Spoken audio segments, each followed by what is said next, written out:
Hi everyone, I'm Ben Norton, and this is Geopolitical Economy Report. One of the main topics that I report on regularly here is the new Cold War that the United States is waging on China and also Russia.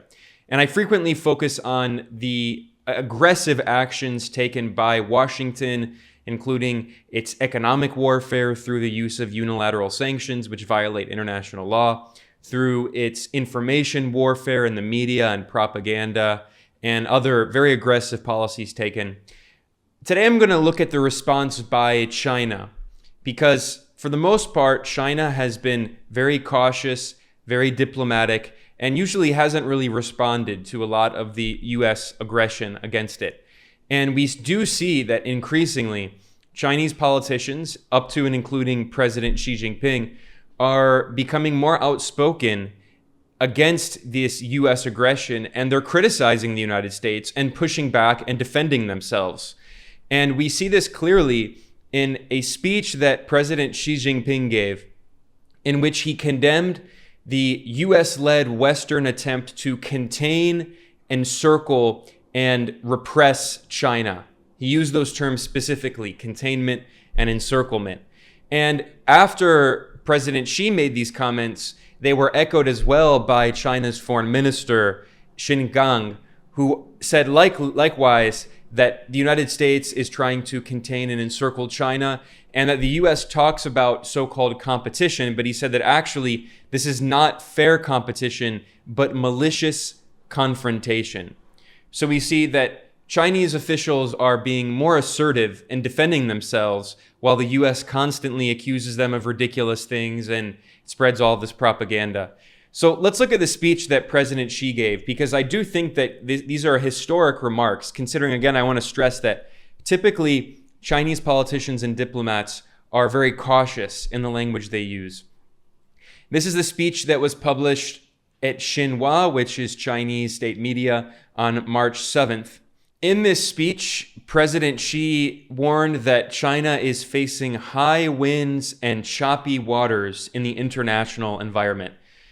Typically, if you listen to the rhetoric of Chinese politicians, they often do speak in kind of metaphors like this, very poetic language. He's acknowledging the growing geopolitical tensions in the new Cold War.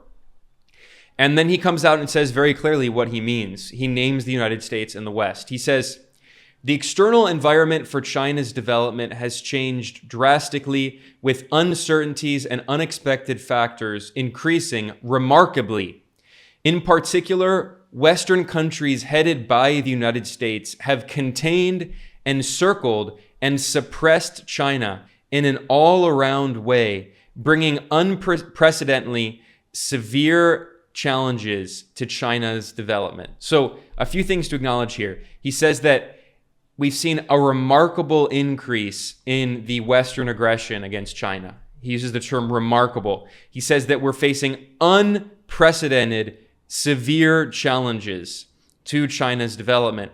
And then, again, he makes it as clear as possible that the West, led by the United States, is trying to contain, encircle, and suppress China. This is him acknowledging that the United States is waging a new Cold War. And again, I want to stress once more that typically when Chinese politicians speak about this, they are much more cautious. And this is a friend of the show who is a very good analyst. His name is Arnaud Bertrand. He's a French businessman who lives in China, and he knows China very well. He's not one of these fake Western experts. He has lived for years in China. I would recommend following him on Twitter. And what he wrote, he said this is unprecedented. And he said, this is Xi telling the Chinese people that China is under attack by the West as a whole, led by the US. He said this is factually undeniable, of course, but Xi saying it out loud marks a real turning point. It probably means that the Chinese president has lost hope that a new Cold War can be avoided. And I agree with his analysis. Like I said, Chinese politicians are usually very cautious. They'll instead of saying the United States openly, they'll say other countries, certain countries. By saying it openly, it does seem to suggest that the Chinese leadership has made the assessment that the United States does not want to improve diplomatic relations with China. The US is insistent on a new Cold War, and this is the Chinese leadership acknowledging that. He also quotes a very interesting writer named John Peng, who's a Malaysian former politician, and he writes a lot for the Chinese media, and he's also a very interesting analyst. And he said, unlike Western politicians, Chinese leaders err on the side of understatement and indirectness when discussing external threats, nor are they fond of using it to justify policy. I cannot recall Xi ever having put this so directly. And I can't either. I really do think this is the most blatant statement we've seen from Xi in public acknowledging the U.S. new Cold War. And Arnaud says that this is true. It takes a lot for a Chinese leader to be so blunt publicly. In fact, I don't think it's happened since Mao Zedong, for half a century. They must really be at the end of their patience. And again, I agree with this assessment. This is the situation that we're in, and it's a very dangerous moment. Let's go back to the speech here from President Xi. He also says that this is the response that China needs to take. So he says that China is facing profound and complex challenges in the international and domestic environment. And yet, while assessing that the U.S. is waging this new Cold War, his response is, quote, "We must remain calm, maintain firm resolve, pursue progress while ensuring stability, demonstrate enterprise in our work, unite as one, and have the courage to carry on our fight." And then he reiterates again, "We must remain calm and maintain firm resolve." And that means to keep a cool head in observing the profound changes in the international landscape and calmly respond to various risks and challenges. Note how he repeats himself 3 times. He says we need to be calm, calm, calm. So he's acknowledging the threat from the United States, but he's saying, look, we shouldn't overstate this. We shouldn't freak out. We need to keep calm, maintain what we're doing, and continue pursuing progress and moving forward. So he's not afraid. I want to be clear about this. He's acknowledging the threat from the US, but he's not afraid of it. Mao once said that the US imperialism was a paper tiger. Xi isn't using that language exactly, but it's basically what he's saying. He's saying that yes, the US and the West are trying to encircle us and prevent our development. However, they are failing. And here he notes that despite what is going on, China will not be cowed by pressure or hardships. China remains unswayed. And he says China's GDP registered an annual growth rate of 5.2% over the past 5 years. And the most recent estimates from Western financial institutions and the IMF is that China's economy will grow by between 5 and 6% this year. So China continues to grow at a very respectable level that is significantly higher than the Western economies. And Xi points out, we won the critical battle against poverty as scheduled and finished building a moderately prosperous society in all respects, thus attaining the first centenary goal, achieving impressive advances in the cause of the party and the country, taking China on a new journey toward building a modern socialist country in all respects. So here he says, I've assessed the threat. However, we are progressing. The West is not going to halt us. U.S. imperialism is not going to be victorious. Later on in the same speech, he concluded it by saying that, reiterating that China's goal is common prosperity for all Chinese people. He says both state-owned enterprises and their private counterparts are important forces for promoting common prosperity. Both should take their social responsibilities in this regard, stressing that private entrepreneurs and private companies have a responsibility to support common prosperity to help fight against inequality and raise the living standards of all Chinese people. So while also assessing the threat of the new Cold War, he is reiterating his commitment to fighting poverty. Absolute poverty has already been defeated, but fighting inequality. That is the new, one of the main goals of the Communist Party of China, is fighting inequality, creating common prosperity for all people, increasing the living standards of working people. So China is moving forward with its goals. And we see the same kind of language reflected in statements by other Chinese politicians and diplomats.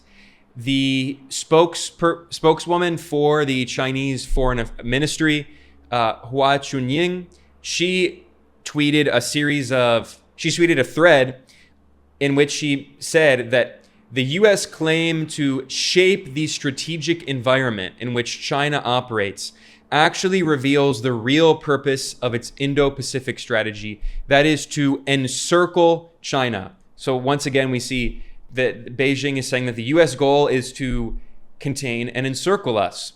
And she says this attempt will only disrupt the ASEAN, that is the Association of Southeast Asian Nations. It disrupts the ASEAN-centered open and inclusive regional cooperation architecture and undermines the overall and long-term interests of regional countries. It is bound to fail. So this is the spokesperson for the Chinese Foreign Ministry acknowledging that the U.S. is trying to contain and encircle China, but they are going to fail. And this quote that she referenced came from U.S. Secretary of State Antony Blinken. This is in a speech that he gave in May of 2022. And when he gave this speech at the time, I reported on it and I said that this is essentially the U.S. announcing a new containment policy. This is the specific quote from Antony Blinken, the top U.S. diplomat. We cannot rely on Beijing to change its trajectory. So, we will shape the strategic environment around Beijing to advance our vision for an open, inclusive international system. So that was the language of the U.S. State Department back in May, and clearly China was trying to improve relations diplomatically and prevent a new Cold War, and yet now they seem to have come to the conclusion that the U.S. is not interested in diplomacy and peace. The U.S. wants a new Cold War, and that's why they're saying to the U.S., you are going to fail in this. In a similar part of this thread, Hua, who is the Chinese Foreign Ministry spokeswoman, she said, Asia should be a stage for win-win cooperation rather than a chessboard for geopolitical contest. No Cold War should be reignited, and no Ukraine-style crisis should be repeated in Asia. She was obviously referring to Taiwan, the U.S. support for separatist forces, and the U.S. military threatening to wage war on China in order to support separatists in Taiwan. I have done a separate video and podcast about that. I will link to it in the description below. So here she's reiterating that the Chinese Foreign Ministry does not want geopolitical competition. They do not want a new Cold War. They want win-win cooperation, doing what's best for both China and the United States, acting on both of their interests. And yet, of course, we know that the Chinese leadership has come to the reluctant conclusion that the U.S. is not interested in that. And I want to stress again that it's not China that is pushing for this new Cold War. For again and again, for years now, China has said, we don't want a new Cold War. Abandon the new Cold War. Abandon the Cold War mentality. And it's the U.S. that has been pushing for it. And finally, before I conclude today, I'm going to look at comments made by China's new foreign minister, Qin Gang.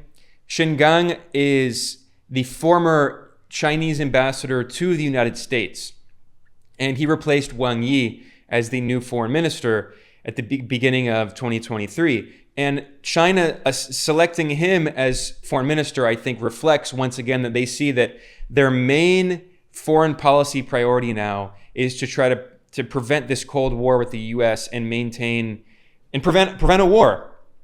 The fact that they chose their former U.S. ambassador to be foreign minister, I think reflects that. And this is a press conference that he gave on March 7th. And it's very revealing, the comments he made that once again show that, one, China acknowledges that the U.S. is waging a new Cold War against it.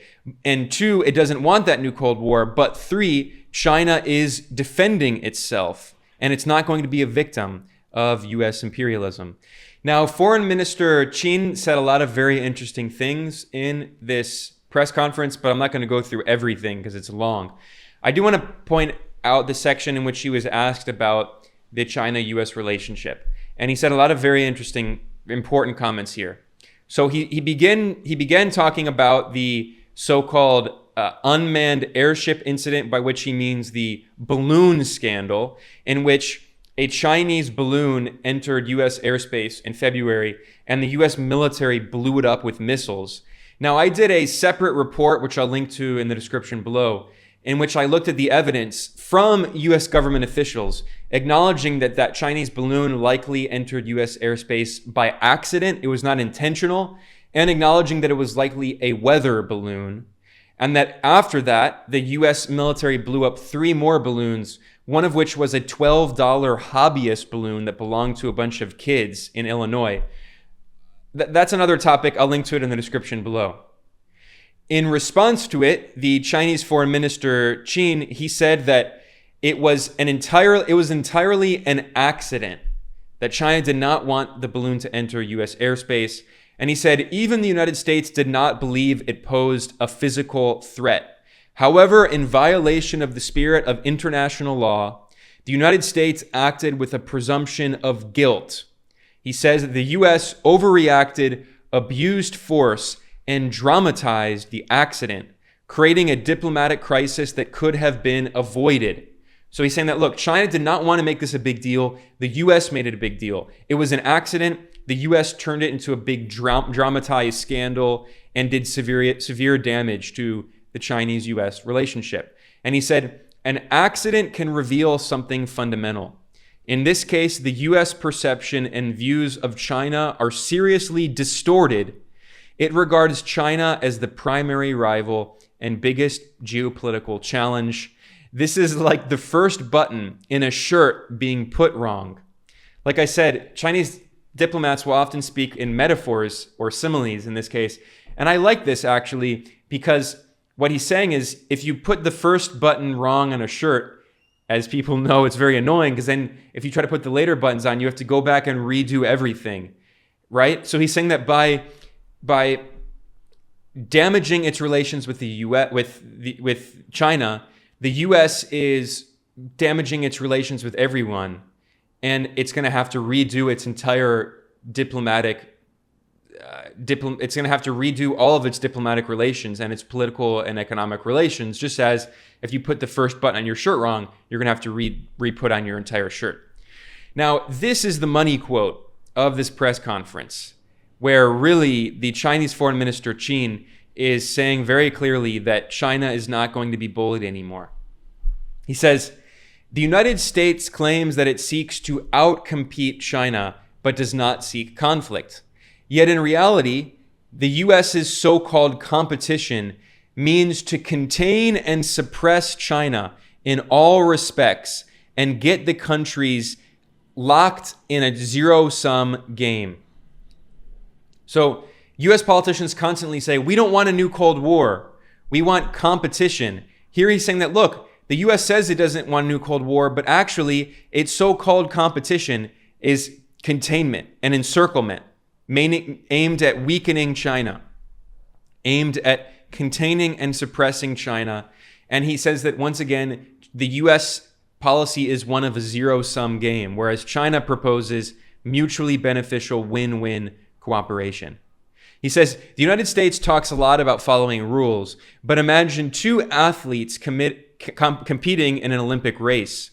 If one athlete, instead of focusing on giving one's best, always tries to trip or even injure the other, that is not fair competition, but malicious confrontation and a foul.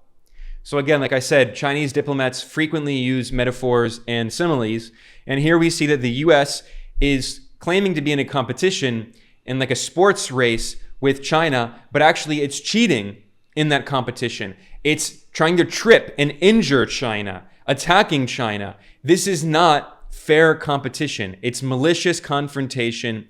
He says that Washington's so-called establishing guardrails for China-U.S. relations and supposedly not seeking conflict actually means that China should not respond in words or action when being slandered or attacked. That is impossible. And here we see an example. China for so long has held its tongue, has been very diplomatic and cautious in its language. And now China is responding when the US slanders and attacks it. The foreign minister said, if the United States does not hit the brake, but continues to speed down the wrong path, no amount of guardrails can prevent derailing, and there will surely be conflict and confrontation. So he's saying that we don't want this new Cold War. The US is continuing to speed down the wrong path. No guardrails can stop it. The US is hurling toward a new Cold War. And then he says, who will bear the catastrophic consequences? Such competition is a reckless gamble, with the stakes being the fundamental interests of the two peoples and even the future of humanity. So the US is not only hurting its relations with China, but the future of humanity. And then he reiterates once again, China is firmly opposed to all of this. If the United States has the ambition to make itself great again, he's of course acknowledging Donald Trump, MAGA, it should also have a broad mind for the development of other countries. So not only developing the US, but also other countries. Containment and suppression will not make America great, and it will not stop the rejuvenation of China. And then he concludes here saying that we want better relations with the US. We don't want a new Cold War. In making these comments, the Chinese government is always very careful to distinguish the people of the United States from the government. And here he says that I have noted that more and more people with vision and insight in the United States are deeply worried about the current state of China-US relations and have been calling for a rational and pragmatic policy toward China. The American people, just like the Chinese people, are friendly, kind, and sincere and want a better life and a better world. So he's acknowledging that the US government and the US people are not the same. The US people, many of them, don't want this new Cold War like the US government does. And this is why I stressed that earlier, Qin Gang, the foreign minister, he was previously ambassador to the US. And he talks about his experience working in the US, meeting people, making friends. And he says, every time I think about them, I'm convinced that the China-US relationship should be determined by the common interests and shared responsibilities of the two countries and by the friendship between the Chinese and American peoples, rather than by US domestic politics or the hysterical neo-McCarthyism. So he's saying, the Chinese foreign minister is saying that in the US there is a case of hysterical neo-McCarthyism happening, which once again is a reference to the new Cold War. China opposes this, and they want friendship between the Chinese and the US peoples in order to pursue mutual respect, peaceful coexistence, and win-win cooperation. That's China's goal. Mutual respect, peaceful coexistence, and win-win cooperation. They do not want a new Cold War. And then he concluded saying, Qin said, we hope the US government will listen to the calls of the two peoples, rid of its strategic anxiety of threat inflation, and abandon the zero-sum Cold War mentality. That is the message from the foreign minister of China, Qin Gang. So if you listen to what Chinese officials are saying, they don't want this new Cold War. It's the US-led West that is pushing for it. And they warn that the US is trying to have a new Ukraine-style war over Taiwan next. And China is the one calling for this to not happen, calling for peace and diplomacy. When you see Western corporate media propaganda portraying China as the threat, just listen once again to what Chinese officials are saying. They're the ones making clear they don't want this new Cold War, while the US is the one calling for containment. People like Antony Blinken. We cannot rely on Beijing to change its trajectory. So, we will shape the strategic environment around Beijing to advance our vision for an open, inclusive international system. Or the US ambassador to China, Nicholas Burns, who referred to China as a threat and a great challenge and very difficult government. And he arrogantly lectured China and said, the United States is staying in this region, that is Asia. We're the leader in this region. So this is the very arrogant, aggressive rhetoric taken by US officials. I discussed that in a separate video and podcast, which I'll link to in the description below. As always, all the sources that I discussed today can be found in an article over at geopoliticaleconomy.com, which is in the description below with the other links. You can find everything there and fact check it for yourself. I'm Ben Norton. This is Geopolitical Economy Report. If you like the work that we do here and want to support us, please consider going to geopoliticaleconomy.com/support. And please consider becoming a patron over at patreon.com/geopoliticaleconomy. We're completely independent and we rely entirely on viewers and listeners for support. I want to thank everyone, and I'll see you all next time.